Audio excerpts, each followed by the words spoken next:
J'ai 83 ans. La semaine dernière, ma fille m'a appelé pour me dire: Maman, il faut qu'on parle de ta situation de logement. J'ai tout de suite su ce que cela signifiait. Elle tournait autour du pot depuis des mois, résidence pour seniors, maison de retraite, un endroit où, selon elle, je serais en sécurité. Je m'appelle Margarita et aujourd'hui, je veux te raconter ce que j'ai appris sur le fait de vieillir et d'avoir besoin d'aide. Parce que les solutions dont tout le monde parle, emménager chez sa famille, engager des aides à domicile, entrer en maison de retraite, ne sont pas les seules options et souvent, ce ne sont même pas les meilleures. Si tu es plus jeune que moi, tu penses peut-être à cela pour tes parents. Si tu as mon âge, tu y penses probablement pour toi-même. Dans les deux cas, j'ai presque tout essayé et je veux te dire ce qui a vraiment marché et ce qui n'a pas marché. Après la mort de Ricardo, j'ai vécu seule pour la première fois de ma vie, 46 ans de mariage, et soudain, me voilà seule. Au début, c'était gérable. Je cuisinais, je faisais le ménage, je gérais mes affaires. La maison était silencieuse, mais je me disais que c'était très bien, que je préférais même cela. Puis les choses ont commencé à changer, d'abord par de petits détails. Je manquais de souffle en montant du sous-sol. Mes mains tremblaient en ouvrant les bocaux. J'entrais dans une pièce et j'oubliais pourquoi j'y étais. Un matin, en sortant de la douche, j'ai glissé. Je me suis rattrapée à la barre de serviette. Je ne suis pas tombée, mais la peur m'a saisie. Cette nuit-là, couchée dans mon lit, je ne pouvais m'empêcher de penser: et si la prochaine fois, je ne me rattrape pas? Et si je tombe et que personne ne me trouve pendant des jours? Alors, j'ai appelé ma fille et je lui ai demandé si, peut-être, je pouvais venir vivre chez elle un moment, juste le temps de me sentir plus stable. Elle a accepté immédiatement. Tu aurais dû demander plus tôt, m'a-t-elle dit.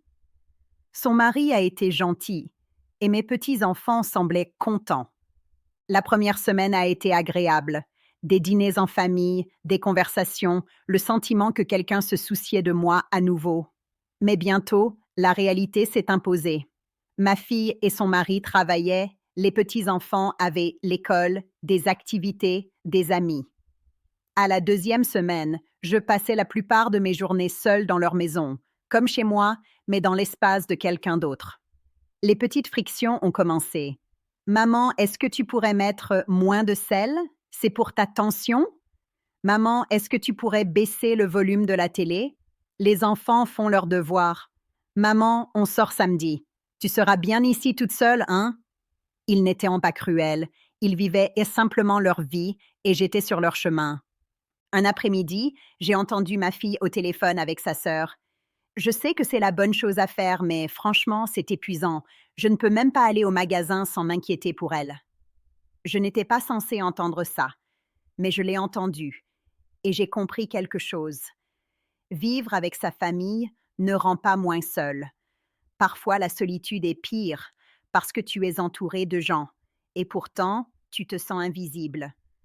Après 3 mois, je lui ai dit que je rentrais chez moi. Elle s'inquiétait pour ma sécurité, mais j'ai insisté. J'avais besoin de mon propre espace.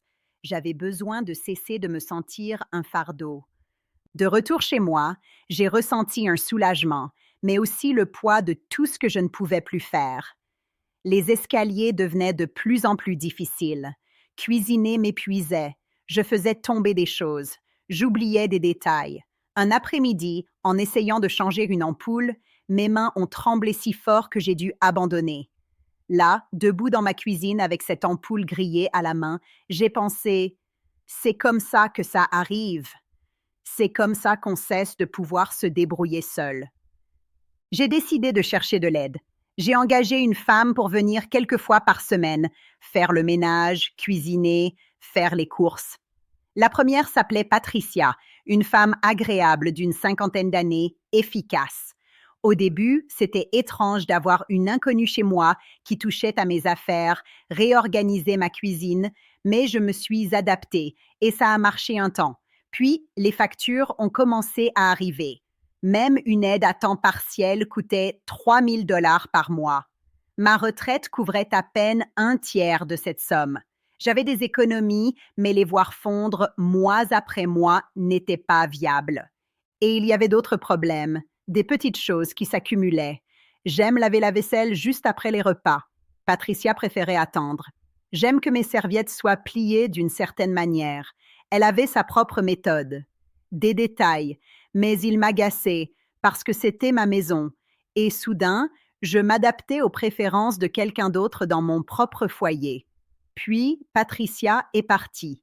Une urgence familiale l'a obligée à s'absenter et j'ai dû recommencer avec quelqu'un de nouveau. Une autre personne, d'autres habitudes, tout était différent. La troisième a duré 1 mois, la quatrième 2 semaines. Chaque fois qu'une nouvelle personne franchissait ma porte, je devais tout réexpliquer. Où allaient les choses, ce dont j'avais besoin, comment j'aimais que les choses soient faites. J'étais épuisée et je continuais à dépenser de l'argent que je ne pouvais pas me permettre de dépenser. Alors, j'ai annulé le service. Maintenant, je n'avais plus d'option. Ou du moins, c'est ce que je croyais. Ma fille a trouvé un endroit, une résidence pour seniors à 20 minutes de chez elle, 3 000 $ par mois, propre, avec une bonne réputation et du personnel médical sur place. Essaie 1 mois, maman, a-t-elle suggéré. J'ai accepté, surtout parce que j'étais fatiguée de devoir tout gérer seule. Le jour où j'ai emménagé, tout m'a semblé étrange, comme si je m'enregistrais dans un hôtel dont je ne partirais jamais. Ma chambre était petite, propre, mais impersonnelle, rien à voir avec mon chez-moi. Les premiers jours n'ont pas été mauvais. J'ai rencontré d'autres résidents, nous avons joué aux cartes, mangé ensemble. La nourriture était correcte, mais à la fin de la première semaine, j'ai commencé à me sentir prisonnière. Réveil à 6h30, petit déjeuner à 7h30, déjeuner à midi, dîner à 17h. Je n'avais jamais dîné à 17h de ma vie, mais c'était l'heure à laquelle on servait le repas. J'aime lire tard le soir, j'ai toujours fait ça. Mais à 21h, les lumières du couloir s'éteignaient. Si on voyait de la lumière sous ma porte, quelqu'un frappait. « Madame Turner, il est l'heure de dormir. » Il est l'heure de dormir. J'ai 83 ans. J'ai pris mes propres décisions pendant 8 décennies et maintenant une inconnue me disait quand je devais me coucher. Un après-midi, j'ai voulu sortir me promener. Il faisait une belle soirée. L'air était frais, le ciel dégagé. Je me suis dirigée vers la porte, mais un membre du personnel m'a arrêtée. Le temps à l'extérieur se termine à 19h, Madame Turner. Règlement de sécurité. Règlement de sécurité. Ces 2 mots sont devenus ma prison. Et le pire, c'est que je n'étais même pas si malade. Je pouvais marcher, penser clairement, prendre soin de moi. Mais là, je vivais comme si j'avais perdu toute mon indépendance. Après 3 semaines, j'ai appelé ma fille. « Je m'en vais », lui ai-je dit. « Maman, tu avais dit que tu donnerais 1 mois. Ce n'est pas vivre. Je préfère me battre chez moi que d'être à l'aise dans une cage. » Le jour où je suis partie, le soleil semblait plus brillant, l'air plus frais. J'étais libre à nouveau, mais chez moi, j'avais toujours les mêmes problèmes. Je ne pouvais toujours pas tout faire. J'étais toujours fatiguée. Je faisais toujours tomber des choses. J'avais toujours peur. J'avais tout essayé, la famille, les aides à domicile, la résidence. Rien n'avait fonctionné. Pendant des jours, je me suis simplement assise. Je regardais le quartier par ma fenêtre, essayant de trouver quoi faire ensuite. Puis un après-midi, alors que je marchais vers la petite épicerie du coin, pas la grande, qui est trop loin maintenant, je suis passée devant ma voisine Sarah. Elle vit 2 portes plus loin. Elle est jeune, peut-être 40 ans, et a toujours l'air stressée. Elle était au téléphone, allant et venant. « Je ne peux pas partir plus tôt du travail, encore une fois, Thomas. Mon patron m'a déjà fait une remarque la semaine dernière. » Elle a raccroché et avait l'air au bord des larmes. Je connaissais sa situation. Mère célibataire, elle travaille à plein temps, sa fille a peut-être 7 ou 8 ans. Sans trop réfléchir, je me suis approchée. « Excuse-moi, Sarah, c'est bien toi? Si jamais tu as besoin que quelqu'un aille chercher ta fille à l'école, je passe par là tous les jours de toute façon. » Elle avait l'air surprise. « Oh, je ne pourrais pas te demander ça. »« Tu ne me le demandes pas, je te le propose. » Elle a hésité. « Tu es sûre? »« Je suis sûre. Comment s'appelle-t-elle? »« Emma. Elle est en CE1. » Je serai là à 15 heures demain. C'est comme ça que tout a commencé. Le lendemain, j'ai récupéré Emma et je l'ai raccompagnée chez elle. Elle a parlé sans arrêt de sa maîtresse, de ses amis, d'un projet sur lequel elle travaillait. Quand Sarah est rentrée à 17 heures, elle a frappé à ma porte avec un plat de nourriture. J'en ai fait trop. Prends, s'il te plaît. J'ai essayé de refuser. Tu n'as pas besoin de faire ça. Tu m'aides. Laisse-moi t'aider à mon tour. C'est devenu notre routine. Je récupérais Emma tous les jours. Sarah me laissait de la nourriture quelques fois par semaine, mais c'est devenu bien plus que ça. Le mari de Sarah, quand il était à la maison entre deux déplacements professionnels, a réparé mon robinet qui fuyait et m'a aidé à changer cette ampoule que je ne pouvais pas manipuler. Sarah m'a appris à payer mes factures en ligne et à organiser la livraison de courses pour les articles lourds que je ne pouvais plus porter. Emma m'a dessiné des dessins, les a collés sur mon réfrigérateur et a commencé à m'appeler Doña Margarita. Un après-midi, Sarah m'a dit: Tu sais, tu as vraiment changé nos vies. Je courais à la catastrophe avant. J'ai souri. Toi aussi, tu as changé la mienne. J'avais oublié ce que ça faisait d'être utile. Et c'était exactement ce qui me manquait. Je n'avais pas besoin que quelqu'un prenne soin de moi. J'avais besoin de compter encore, d'avoir encore quelque chose à offrir. Je ne dis pas que c'est la solution pour tout le monde. Ta situation peut être différente. Peut-être es-tu plus malade que moi. Peut-être que vivre avec ta famille fonctionne vraiment pour toi. Mais voici ce que j'ai appris.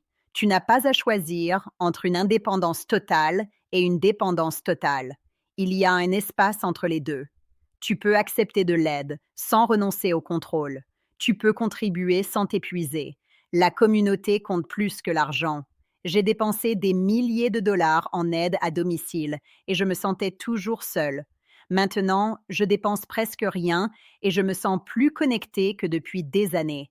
Parce que l'argent achète des services, mais pas des relations. Sarah ne m'aide pas parce que je la paie. Elle m'aide parce que je l'aide, elle. C'est différent. J'ai encore quelque chose de précieux à offrir. Du temps, de l'expérience. Je peux accompagner une petite fille de l'école à la maison. Je peux écouter quand quelqu'un a besoin de parler.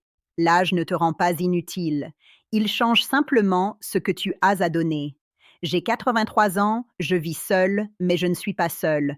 Je n'attends pas le jour où je ne pourrai plus me débrouiller. Je vis maintenant, aujourd'hui, à ma manière. Peut-être qu'un jour j'aurai besoin de plus d'aide, peut-être que je finirai en maison de retraite après tout, mais pour l'instant, je suis encore là, utile, connectée, moi-même. Je suis reconnaissante pour cet arrangement, pour Sarah et Emma, pour des voisins qui se soucient de moi. Je suis reconnaissante de ne pas avoir abandonné après avoir essayé les options traditionnelles, d'avoir continué à chercher quelque chose qui s'adapte vraiment à ma vie.